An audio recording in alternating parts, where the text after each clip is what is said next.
Welcome to Mallia's Garden. I'm Mallia. In this video, I'm going to show you how I treat downy mildew.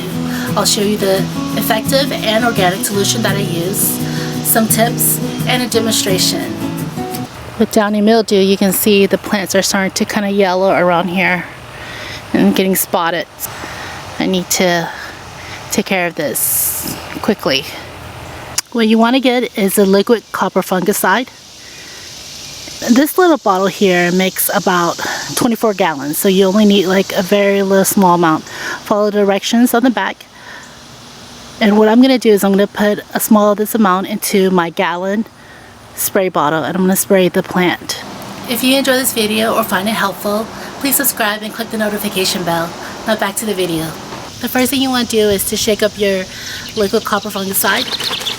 Make sure fill up your gallon water ready. Just fill it to this line, the 1 gallon line up here. I got too much, so let me take some out. Okay, that looks good. So just put a little bit in. This one I would put like just maybe a teaspoon. I'm going to close it up and just shake it up. And you have your mixture ready. It'll look kind of light blue, and then what you want to do is just spray it all over your plant, on the top and on the bottom.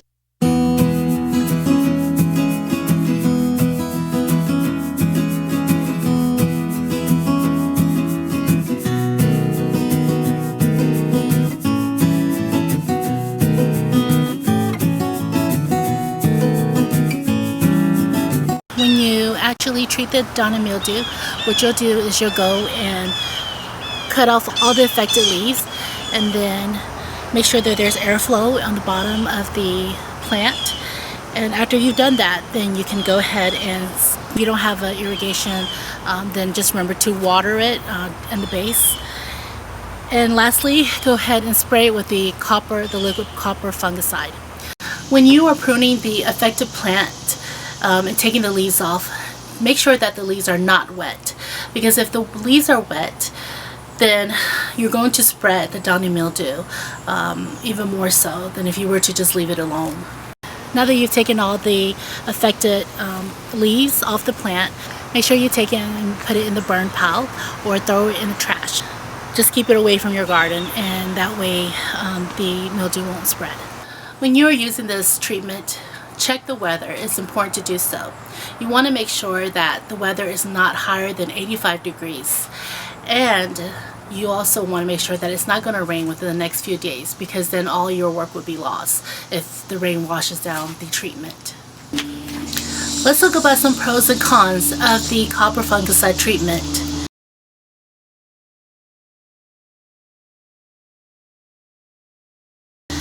Some pros: it's an effective treatment if you want to get rid of copper fungicide. It's an organic treatment if you're trying to stay away from synthetic treatments. It does not harm beneficial insects, such as bees in the garden. And lastly, it is accessible to home gardeners. A lot of the products, like chemical products or just organic products, are only available for commercial growers.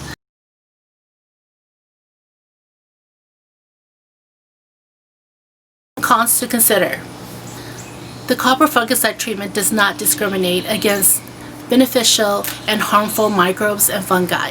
This means that the copper residue buildup can cause heavy metal buildup in your soil, which can be toxic to worms, and it is also toxic to the beneficial microbes and fungi in the soil. So you have to use it sparingly in your garden. Another con is that because it's an organic treatment, you have to spray it more often than a synthetic treatment, meaning that you have to go out there within another 14 days of treatment, 7 to 10 days, and then 14 days max, to make sure that you spray your plant again, or else the treatment is not effective.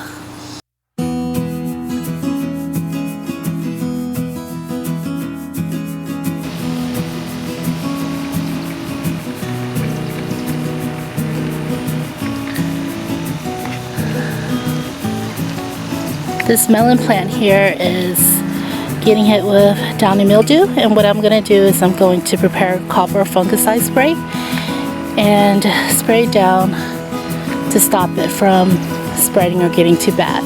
So it's been doing really well. It has 2 melons here and I believe another one in there. So in order to continue the production of this melon, I'm going to try to keep it as healthy as I can. So the first thing you want to do is go ahead and take off all the leaves that you see that has the downy mildew on it. So the airflow will help prevent the downy mildew from getting worse. And don't forget to spray on top, but also on the bottom of the leaves too.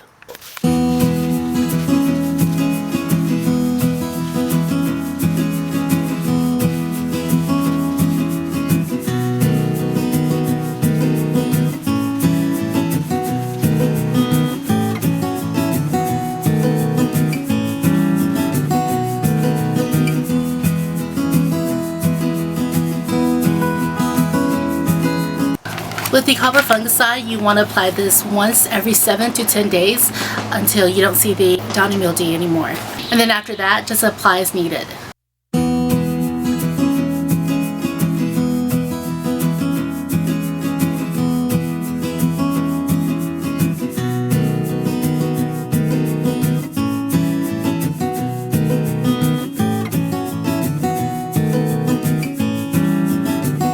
What causes downy mildew are spores, more related to like algae versus real fungal spores, such as in powdery mildew.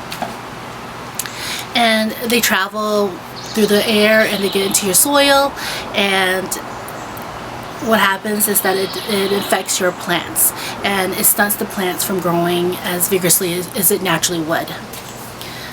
Now, downy mildew loves the humidity, and it's typically during low temperatures, but you know, with such high humidity, I started to have a lot of downy mildew, and that's typical in a lot of my plants, like my pumpkin plants, my squash, the cucurbit family, cucumbers, things like that.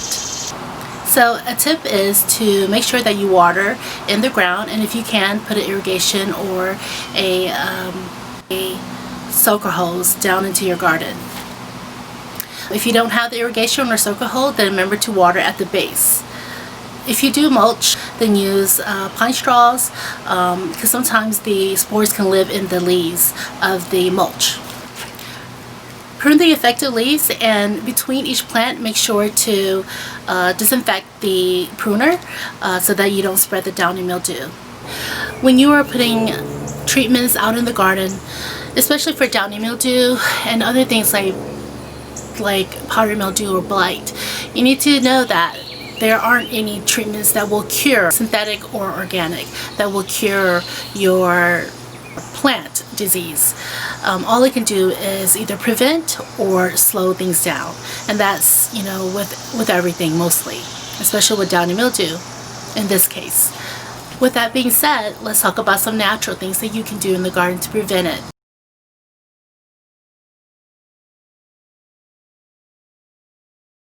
Some natural ways of preventing downy mildew is, number 1, to choose plants that are naturally disease resistant to downy mildew. Another thing is to make sure that you have proper plant spacing, so make sure that the plants are not too close to one another. And I'm guilty of that because I use the square foot gardening method in my garden with high intensity, and that's something that I will definitely consider in my next garden next year. And the last thing is making sure that you water at the base, so not overhead watering, and that would keep you safe. Now, you can't control the rainfall or the humidity, so that's why I say, you know, just try to pick plants and vegetables, which I will do next year, that are naturally has a disease resistant to the downy mildew. If you found this video helpful and you like this video, please consider subscribing and click the notification bell so you can see more videos when they're uploaded.